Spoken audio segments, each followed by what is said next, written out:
Eli Marin had learned that space stations had a special kind of silence. It was not the quiet of forests or empty rooms. It was a steady, humming stillness, filled with air recyclers, distant engines, and the faint vibration of metal holding back the endless dark. He had been posted to Station K. 117 for 6 months, and nothing truly unexpected had happened yet. That alone made him uneasy. He was not a soldier. He was not a hero. He was a linguistics specialist with a talent for slow patience and careful listening. That was why the Terran Coalition had sent him here, alone, as a symbolic representative to the wider galactic community. Officially, the station existed for observation, cultural exchange, and first contact preparation. Unofficially, it existed so that humanity could say, "We were here, and we waited peacefully." Eli spent most days reading reports, updating translation matrices, and talking to nobody.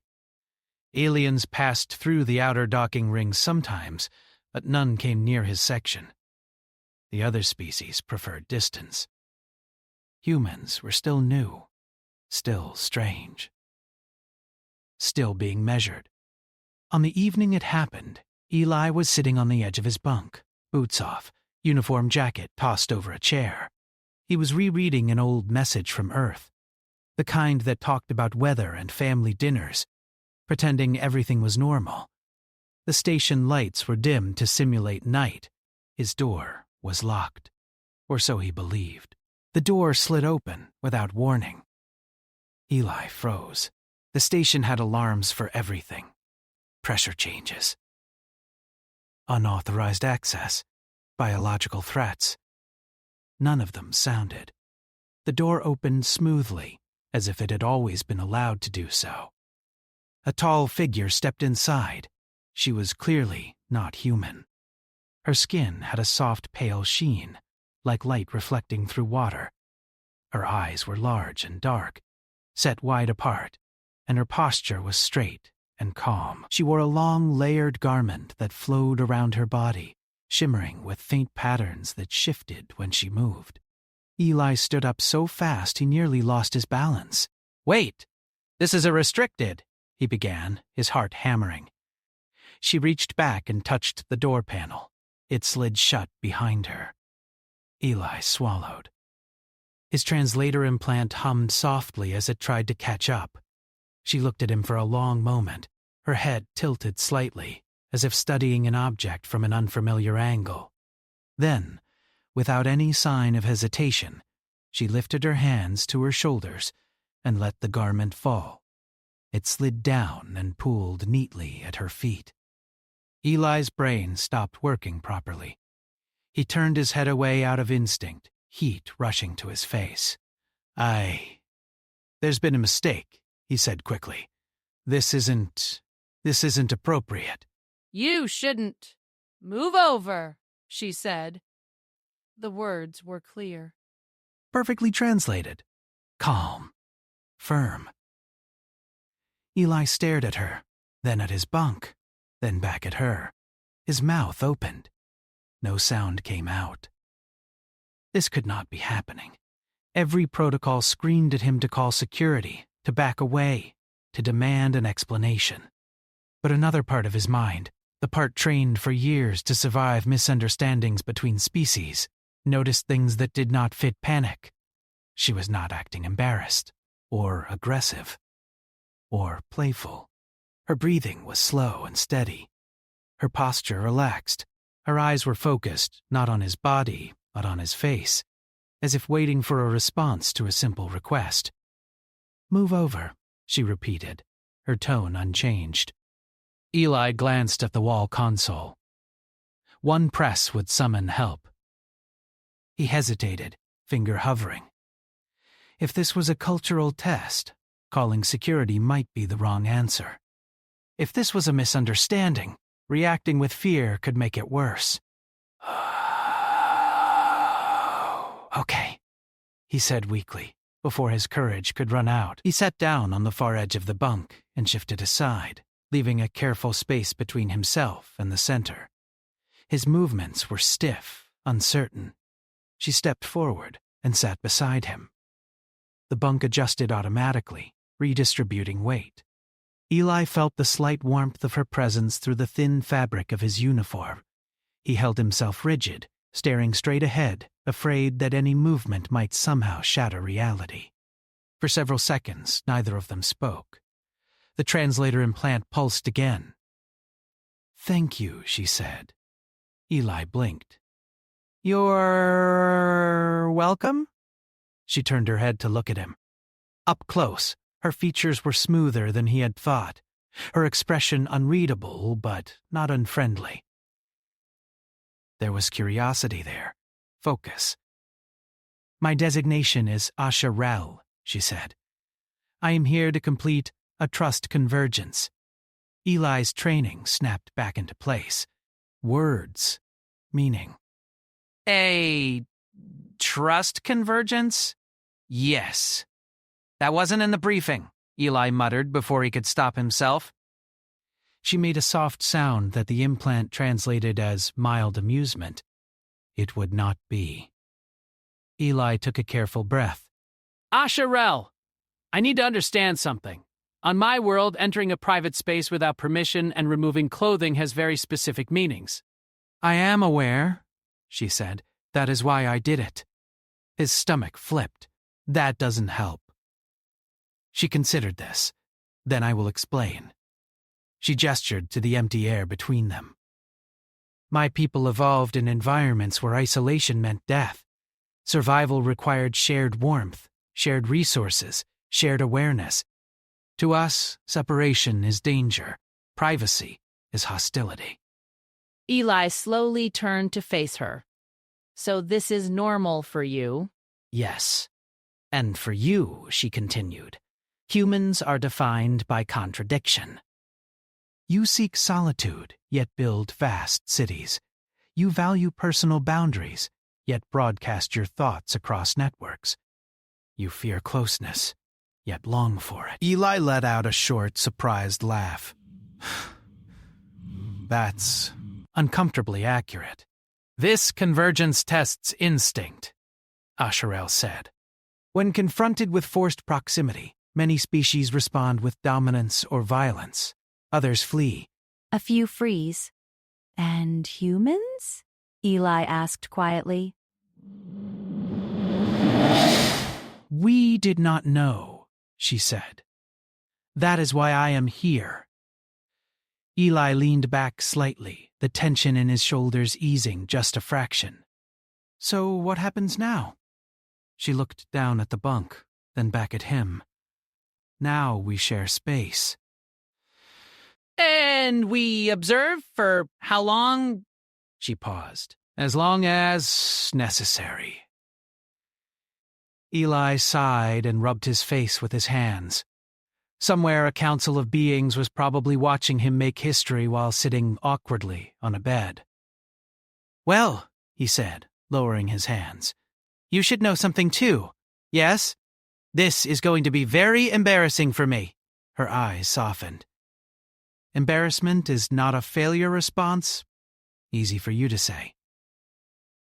Time passed strangely after that. Minutes felt stretched and thin. Eli explained human customs in simple terms, choosing his words carefully. He talked about doors, about knocking, about clothes as social signals rather than survival tools. Asherel listened closely, asking precise questions. In return, she spoke of her people's networks of shared memory, of how closeness allowed emotional states to synchronize, preventing conflict before it began. She spoke without drama, as if describing weather patterns. Gradually, Eli realized something that made his chest tighten. She trusted him, not because of his rank or his species or his authority, but because he had moved over. Outside the station, stars drifted past in slow silence. Inside, humanity's first true test was unfolding, not in a council chamber or battlefield, but on a narrow bunk, with two beings sharing space and trying to understand each other. And somewhere deep in Eli's mind, a quiet thought formed. Whatever happened next, the galaxy would never look at humans the same way again. The station did not interrupt them, but it noticed. Hidden sensors tracked heart rate, posture, and neural activity. Eli was aware of that in an abstract way, like one knows about gravity without feeling it every moment. Asha Rel seemed completely unconcerned. She sat with her hands resting loosely in her lap, her posture open, her breathing steady. To her, this was not an invasion. It was a beginning. Eli shifted slightly, testing how close was too close. The bunk was narrow by human standards, designed for efficiency, not comfort. Every small movement reminded him that she was there. He focused on breathing normally, on keeping his voice calm. You said this is a test, he said. Does that mean I'm being judged right now? Yes, Asharel replied without hesitation. Eli nodded. I figured. Your species is not alone in this, she added. Many have sat where you are sitting. That made his throat tighten. And how many passed? She looked at him, her eyes unreadable. Very few. Eli leaned back, staring at the far wall. No pressure, then. She tilted her head slightly. Pressure is unavoidable. What matters is response. The translator implant pulsed softly as it adjusted to her speech patterns. Eli had spent years working on alien languages, but hearing one spoken directly, in context, was different. Meaning lived not just in words, but in timing, in pauses, in what was left unsaid. Asharel shifted her position, sitting more comfortably. Eli stiffened again before forcing himself to relax. She noticed. You are tense, she said. Yes, he replied honestly. Because of proximity, because of uncertainty, he said, and because my entire species might be represented by how I sit on a bed. She made the soft amusement sound again. That concern is very human. Great, Eli muttered. Silence returned, but it was not empty. Eli became aware of subtle changes in the air, in the hum of the station. The lights dimmed a fraction, responding to biometric readings. Somewhere beyond the walls, other beings were watching, analyzing, comparing. What happens if I fail? Eli asked. Asharel did not answer right away. When a species fails, she said slowly, they are categorized as incompatible, dangerous, unstable. And then? Contact becomes limited, controlled, in some cases avoided entirely. Eli closed his eyes for a moment. Humanity had worked so hard to reach this point. Generations of effort, of restraint, of hope. And now it came down to patience and personal space. When you came in, he said, opening his eyes again. My first instinct was to panic. But you did not, she said. No, he agreed. I didn't. Why? Eli thought about that. Because I know what fear looks like from the other side. And because curiosity won. She considered his answer carefully. That is why you are here alone, she said. Eli frowned. What do you mean? Your species debated for a long time before choosing a representative, Asharel said. Many argued for strength displays, others for intellect, others for authority. But those voices were not the loudest. Who was? The ones who said, send someone who can sit with discomfort. Eli laughed quietly, shaking his head. I didn't know that. You were chosen because you hesitate, she said. Because you listen. Because you do not rush to control. That made something warm and strange settle in his chest. They sat together as time passed. Asharel asked about human childhoods, about why humans decorated their living spaces, about why they named machines. Eli answered as best he could, keeping his language simple, careful not to overwhelm. In return, she spoke about her people's collective memory, how each individual carried fragments of shared experience, how closeness allowed emotional states to align, reducing misunderstanding. "When I sit beside you," she explained, "I learn how you feel before you speak." Eli raised an eyebrow. "That feels personal." "It is," she said. "Trust is personal," he swallowed. "And what are you learning right now?" She paused. "That you are afraid, and that you are trying very hard not to be." "That obvious, huh?" "To me, yes." Eli sighed. "Fair." A soft chime echoed through the room. Eli's heart jumped. The wall console lit up with a muted alert. "Station systems are adjusting," Asherel said calmly. "The observers are reacting." "Reacting how?" She looked thoughtful. "They did not expect this degree of stability." Eli leaned forward slightly. "Stability is good, right? In most cases," she said. "But it challenges assumptions." Outside the room, data flowed faster, across light years. Representatives of dozens of species watched a human and an alien sit quietly together. No threats, no displays. Just shared space. One of the observers spoke. Others disagreed. Patterns were compared. Old failures referenced. Humanity did not fit neatly into any category. Inside the room, Eli shifted again, more comfortably this time. The fear was still there, but it no longer ruled him. He realized that something subtle had changed. This no longer felt like an invasion. It felt like hosting. "Asherel," he said, "you should know something else about humans. Yes? When we let someone stay, even when it's awkward, it means we care." She studied him closely. "That is a powerful signal. It's not always logical," he added. "Sometimes it's a mess." "Mess is not weakness," she said. "Rigidity is." They shared another stretch of quiet.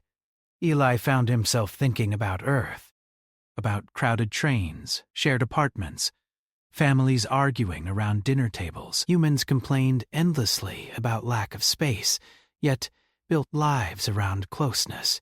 Maybe that contradiction was not a flaw. Asherel slowly extended one hand and placed it flat on the bunk between them, not touching him. Just there. Eli looked at it, then at her. "This is another step," she said. "You may refuse."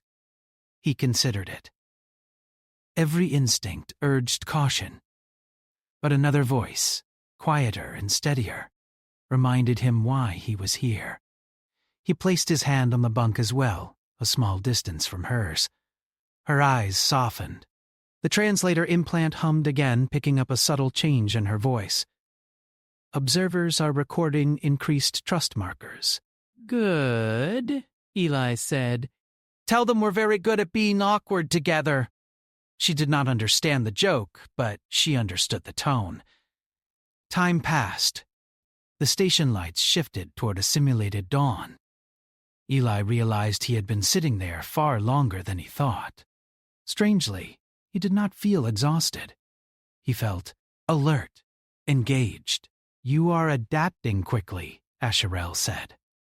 "So are you," he replied. "Yes," she agreed, "because you allow it." Another alert chimed softly.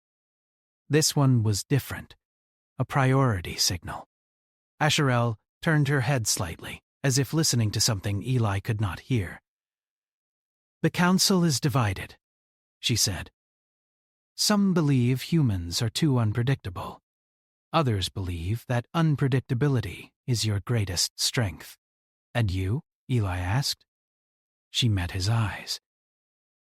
"I believe you make room." Eli smiled faintly. "We try." The door remained closed.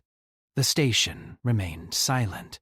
Beyond it, the galaxy adjusted its expectations, and Eli Marin, still sitting on the edge of his bunk with an alien beside him, understood that the hardest tests were never loud.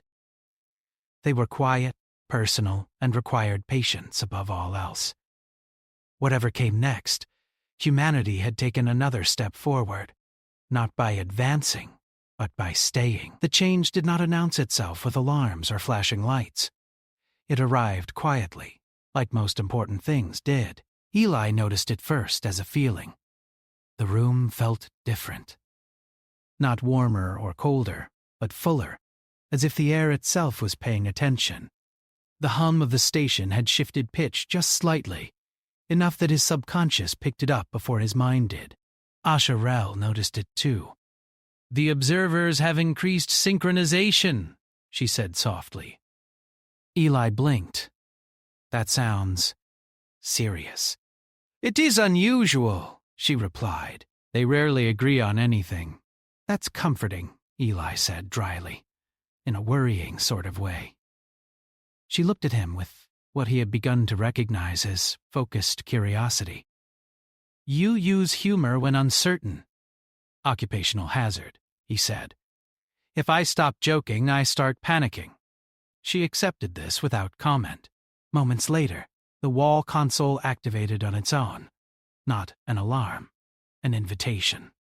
The screen glowed with a neutral symbol Eli had never seen before, but the translator immediately tagged it as a council interface. "Oh," Eli breathed. "That's new." "Yes," Asherel said. "They are ready to speak." Eli's heart rate spiked. "To us? To you?" she corrected gently. "I am already known." The screen shifted, resolving into a soft field of light. Shapes formed within it. Outlines, colors, movement. Eli could not identify individual species, but he could feel presence. "Attention! Wait!" A voice emerged, layered and calm. "Human representative Eli Marin," it said. You are aware that you are under evaluation. Eli swallowed and leaned forward slightly. Yes. "I am." "Your responses have deviated from predicted patterns," the voice continued. "Explain your reasoning." Eli glanced at Asherel. She gave a small nod. "Not permission." "Support. I didn't have a plan," Eli said honestly. "I reacted as a person, not a representative." A murmur rippled through the light. "That is the concern," the voice said. "And also the point," Eli replied, surprising himself with how steady his voice sounded. You're not meeting a system. You're meeting us. Long enough that Eli wondered if he had just failed humanity in one sentence. Then another voice joined in, softer but sharper. "You accepted an intrusion without force," it said. "You allowed vulnerability." "Yes," Eli said. "Because it wasn't an attack. How could you be certain?" "I couldn't," he admitted. "But certainty isn't always possible." "Sometimes you choose based on what kind of species you want to be." The light shifted again. Eli felt sweat trickle down his back. Asherel spoke then, her voice calm but firm. "His response aligns with the human pattern of contextual judgment. He assessed intent, not action alone." "That assessment is subjective," a voice replied. "So is trust," Asherel said. The council paused. Eli sat very still. He realized that at some point he had stopped thinking of them as judges, and more like a room full of uncertain listeners. That changed how he breathed, how he sat. "You are aware," the first voice said, "that many species failed this stage?" "Yes," Eli said quietly. "They reacted with fear, or control, or rejection. Yes." Why did you not, Eli, thought of Earth again? Crowded cities, long lines, shared grief after disasters. strangers helping strangers simply because there was no room not to. Because humans learned early on that space is limited, he said. On our planet, we couldn't afford to push everyone away. We survived by living on top of each other, learning patience the hard way. The council listened. Privacy matters to us, Eli continued. But so does adaptability. When the rules change, we bend. Not because it's easy, but because it's necessary. Asherelle placed her hand slightly closer to his again. Not touching, just closer. The light dimmed, then brightened. You are being honest, the voice said. That is rare. Eli let out a breath he hadn't realized he was holding. The interface faded, leaving the room quiet once more. That went okay? Eli said. Yes, Asherelle replied. Better than okay. He leaned back, suddenly aware of how tired he was. I feel like I just talked my way through a storm. You did, she said. Without armor. He laughed softly. I don't own any. They sat in silence again, but this silence felt different from before. Less tense, more settled. After a while, Asherelle spoke. There is another phase. Eli winced. Of course there is. This one does not involve intrusion, she added. It involves observation. Observation of what? Of how you change when you are no longer being tested. Eli frowned. I thought I was always being tested. She made the amusement sound again. So did the others. He rubbed his eyes. So what happens now? Now, she said, you live. He looked at her. That's it? For now. Over the next hours, the station returned to something like normal. Eli stood, stretched, and even forgot to be embarrassed, as Asherelle retrieved her garment and wore it again. The moment passed without awkwardness, which somehow felt more strange than the awkwardness would have. They shared a simple meal. Nutrient blocks for Eli, a gel-like substance for her. They talked about small things, music, human pets, the concept of boredom, which fascinated her.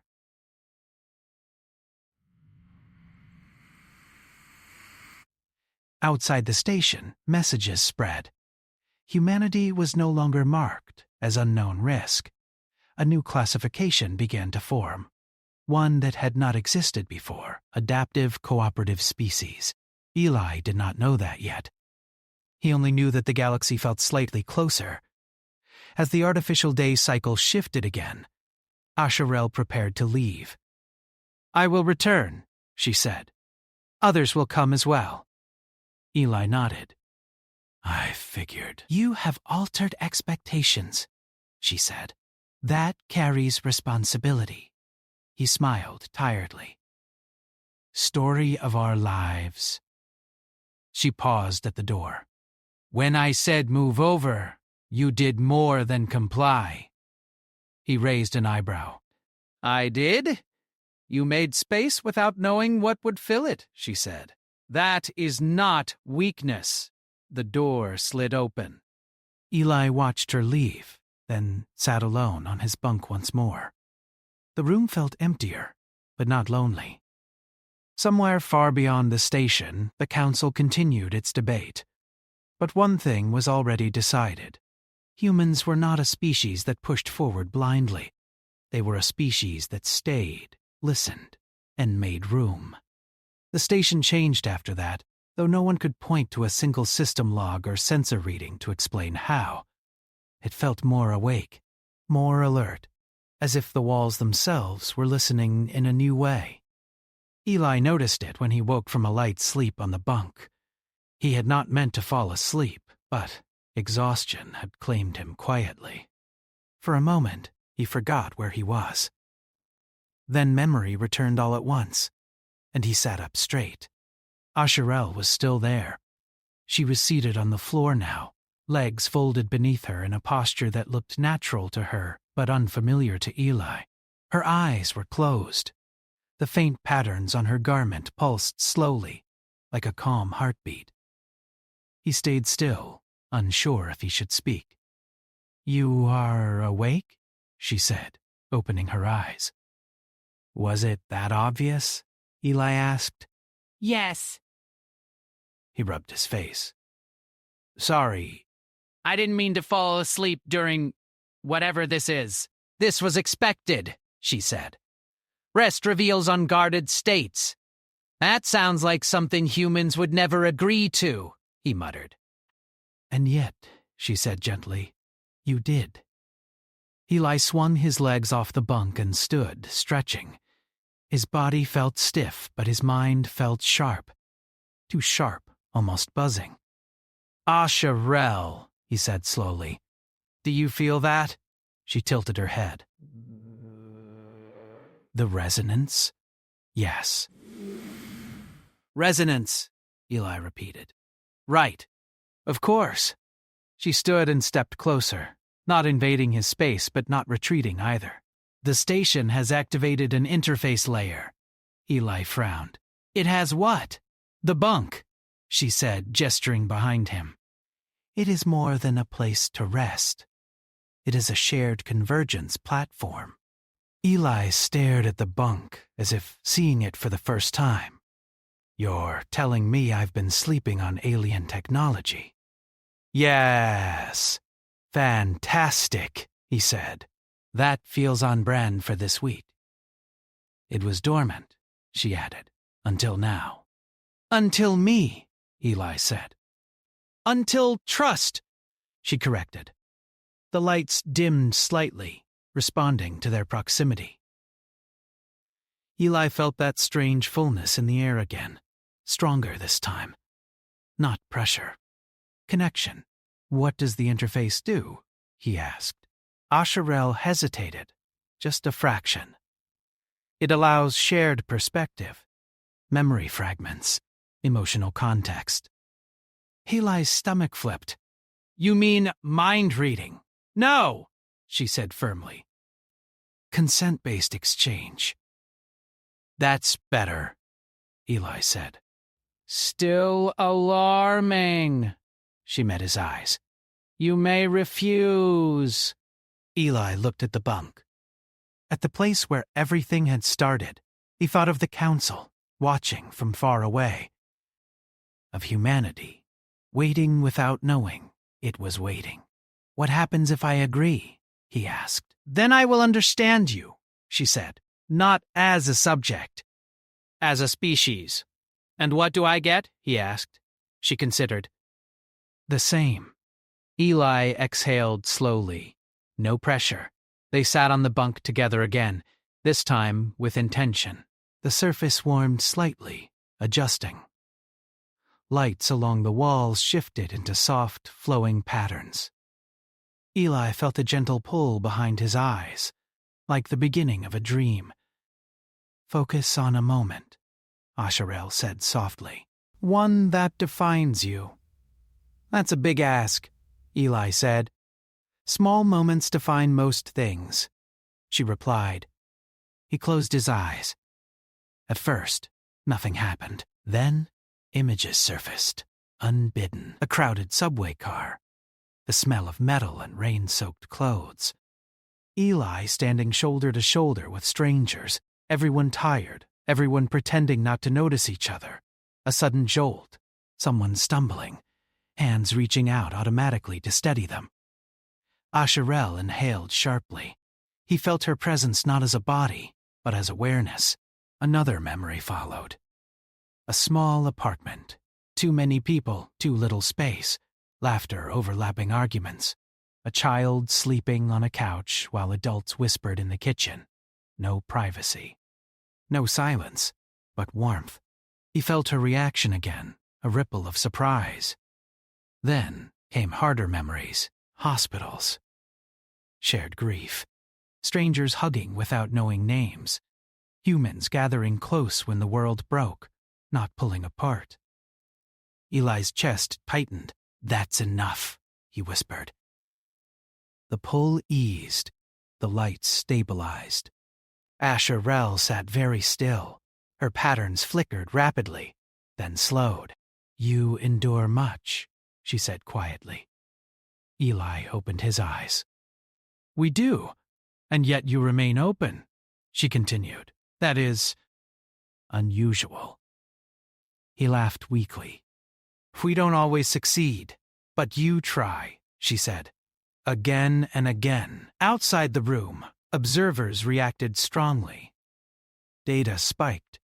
Long-held assumptions fractured. A species that crowded itself by necessity had learned something rare, how to make space without isolating. Eli felt drained, but strangely calm. "So," he said, "what did you see?" She met his gaze. "I saw contradiction held together by care. That sounds like us," he said. She placed a hand over her chest. "Your emotional bandwidth is vast." Chaotic, but resilient. "Resilient is good," Eli said. "Yes," she agreed. "It is why you are difficult to categorize." The interface dimmed, entering a rest state. "That will be discussed," she added. "I'm sure it will," Eli said. "Nothing we do ever stays simple." Time passed. Hours, maybe. The station cycled through artificial day again. Eli ate, drank water. Tried not to think about how much of himself he had just shared with the galaxy. Finally, the console chimed. Asha Rel turned toward it, listening. "The council has reached a provisional conclusion," she said. Eli swallowed. "And? They wish to expand contact." Carefully. With more humans. Relief hit him so hard his knees went weak. He sat down heavily. That's good, right?" "Yes," she said. "It is unprecedented." He laughed, half hysterical. "We did it." "You did," she corrected, "by allowing yourself to be known." She stood and moved toward the door. This time, she paused before opening it. "When others come," she said, "they will not ask for dominance. They will ask for understanding." Eli nodded. "We're not perfect at that." "Perfection is not required," she said. "Only willingness." The door slid open. The station was no longer quiet in the way it once had been. It was still calm, still orderly, but now there was a sense of movement beneath the silence, like a city just before waking. Eli felt it the moment he opened his eyes. The hum of the station sounded fuller, layered with distant activity. Systems were active. Channels were open. Today was different. He sat up on the bunk slowly, taking a moment to breathe. His body felt tired, but his mind was steady. The fear that had followed him since his arrival was gone. In its place was something heavier, but also stronger. Purpose. The wall console lit up on its own. "Human Representative Eli Marin," the interface said. "Multiple arrivals scheduled." Eli rubbed his face and stood. "How many?" "Initial delegation. 7 species. Additional observers. Classified." Eli let out a slow breath. No pressure. He dressed carefully, smoothing his uniform, adjusting the small Terran emblem on his chest. It felt strange to think that this simple symbol now carried meaning far beyond what it had before. The door slid open. The corridor outside was no longer empty. Figures stood at respectful distances, arranged not in lines but in loose clusters. Some were tall and narrow, others low and wide. Shapes and colors Eli had never seen before filled the space. And among them stood Asha Rel. She inclined her head slightly when she saw him. "They are ready," she said. Eli stepped out of his room. Every movement was watched. Not with threat. With curiosity. As he walked, he noticed something that made his throat tighten. The others were not crowding him, They were giving him space, not distance, space. They had learned. The delegation chamber was larger than Eli remembered. Or maybe it only felt that way now that it was full. The room adjusted itself, walls shifting subtly to accommodate different forms. Light levels changed to suit multiple visual systems.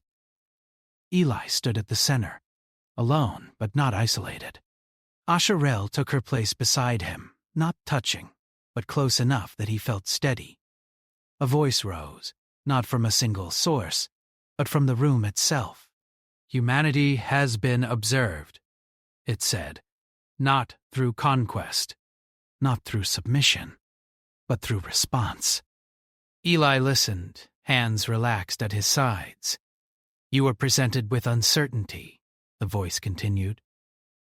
"You did not seek control. You did not retreat. You adapted. Images appeared in the air. Not recordings, but impressions. Moments from the interface. Shared memories. Humans helping strangers. Humans arguing, failing, trying again. You are inconsistent, the voice said. Emotion-driven. Difficult to predict. Eli smiled faintly. We know. Yet your inconsistency produces resilience, the voice said. You fracture, but you reconnect.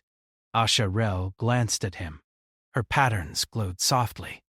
Therefore, the voice said, humanity is recognized as a cooperative anchor species. The room stirred. Soft sounds rippled through the gathered beings. Eli blinked. An anchor? Species? Yes, the voice replied. A species capable of stabilizing interaction through shared context rather than force. Eli felt something warm bloom in his chest. We will open wider contact, the voice continued.